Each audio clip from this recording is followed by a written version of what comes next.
Okay, Carly, how did we end up here?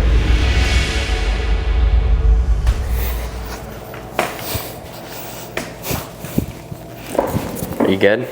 Yeah. All right, guys. Well, I have the person that you all have wanted to see lately here on the channel, Carly. You got one foot sitting here normal. You got one sitting up in the air. I guess we haven't even really spoke exactly on it, but like what the heck happened to your left foot and the situation that you had? Yeah, we were in Reno for the 10,000 to win, and it was our first prelim night. So like literally first night there. You know, we ran on the track prior to it.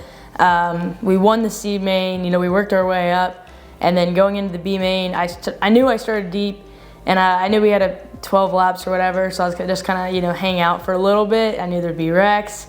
Everyone's trying to battle to be in that the prelim feature, and it was a racing incident, and the guy in front of me started flipping. I think he like caught the hay bale or something on the bottom, and there when you flip on the bottom, you kind of flip up the racetrack, and I was already committed to running the top, and he just flipped right in front of me and landed right on my left foot. So. And like when the car came down, you can see like. It's almost crazy. Obviously, we know what the outcome ended up being, but like when you watch it back, like seeing the car go through the air, it's almost like there was a direct line. Like the whole time, It's like you could track it to the front of your hood. I mean, what did you feel immediday? I mean, like obviously you felt your foot broke. Were you just in shock, or I mean? No, I knew something was like immediately wrong. Like it's weird. Like with my back incident, like I knew I was in pain, but the shock didn't really hit me yet, so I wasn't really like freaking out. But like with this, the bone it was broken 2 different places, and with how bad it was just immediate pain. Like I knew it was broken, and I've never broken a bone, besides my back incident, so I don't know what it feels like. But your mind just kind of knows it's not sore, it's not whatever bruised, like it's for sure broken. So. Once the guys were running on the racetrack, I was like, y'all need to get me out of this thing. Like, I need to go to the hospital. Something's wrong with my foot.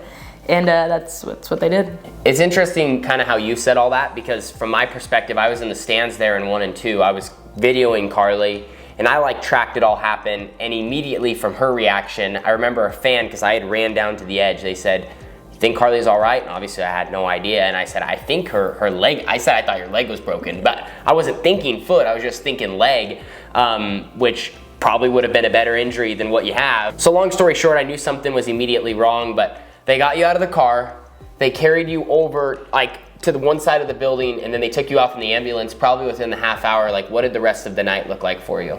Yeah, they just, like you said, they took my cage off, got me out, took me over to the side.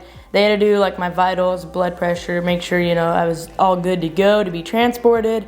Ambulance showed up, and then they just took me to the hospital, which was, I believe, just like a few blocks right down the road. So it's not like it was too far of a drive. Once we got to the hospital, they took me right in for X-ray, CT scans, and it was pretty chaotic. I would say it's like a good solid, probably 30 to 45 minutes of just straight like X-rays, doing all the scans, my foot, making sure that like my leg wasn't broken either. So it was pretty chaotic, and at the time they gave me this medicine that made me really loopy, so like I wasn't even sure what was really going on. Besides, I knew I was in there for an injury, but I was just kind of out of it. I was sleeping, and then I would say random stuff. And after they did all those scans, they put me right into an ER room. And the first thing they wanted to do was they wanted to get my foot back into this position that your foot's supposed to be. So originally it was dislocated. So they said that they were gonna put it back in place, which was like the first step to fixing it. So they put me under, whatever, put me asleep. They got it fixed, or they tried to get it as far as they could, but with how it was broken, they actually couldn't get it to 100%. So at that point, we didn't really know what was next. And then the doctor came in and he was like, "You're gonna have surgery tomorrow." And we're like, "Well, we don't really want to have surgery there necessarily, just because we're not from Reno, we're not from that area." About 6 hours away from us. We like to be, we have our own doctors here, that we're familiar with. And so it was actually good. The doctor came back in and he said, "Hey, we actually don't have the crew for surgery tomorrow, so you kind of got lucky. We'll wrap you up, you get back home safely, and then you go see your orthopedic doctor and get it taken care of. And what was crazy about all that is I wasn't expecting them to come home either, because I thought they were gonna be trapped there for at least the night, maybe the next day. Like, none of us knew what the game plan was. So when I woke up, I kind of did one of these, like looking around, and Carly was laying there, my mom was back. And yeah, it was just a whole crazy situation. And like, luckily we, you know, capitalized on that weekend, and that was such a low moment for all of us, unexpected. This happens to Carly, but we're able to win on Saturday, get back home. You had a doctor's appointment Monday. Like, we all beat a snowstorm home because there was a huge snowstorm that was trapping people in Nevada on Sunday. So we rushed out of the races, made it back home, and then what did they end up telling you at that first appointment to kind of look at it, you know, more thoroughly?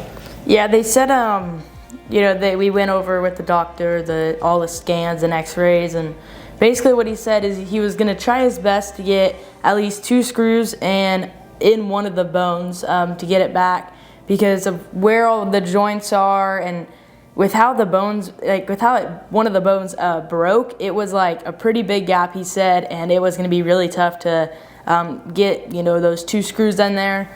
And then the bone, I'm not good with all the names, but basically it's your heel though. Yeah, one of the bones in my heel broke, and that's the one that they would try to get the 2 screws in. But then I also broke a bone on top of my foot, and they weren't gonna do anything about it just because he said he couldn't really make it better. If they put screws, a plate, whatever, he said it wouldn't really help you.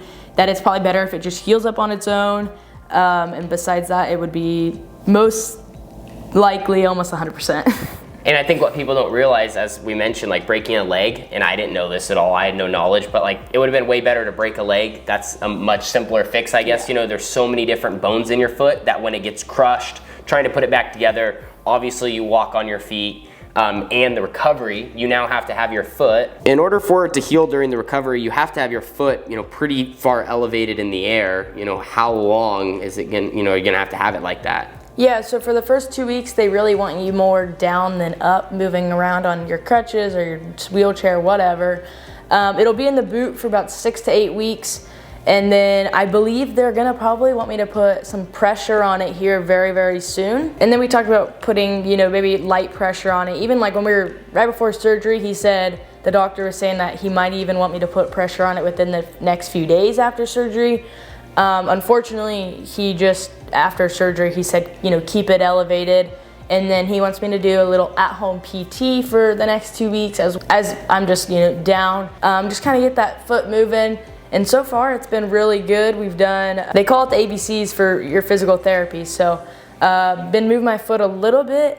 Each day, it's actually moved more. So I think this healing process might be a little bit faster than they were expecting, just because I am young and I already can tell that my foot is getting back to normal. And realistically, in this situation, that's all we can hope for. So kind of like the window of time, they said was like 8 to 12 weeks after the accident until, you know, you should be close to 100%. Yeah, it takes, they say about 8 to 12 weeks, but for someone young, they say for younger, they say, well, normally for kids, you know, 15 to 18, whatever, it's about 6 to 8 weeks.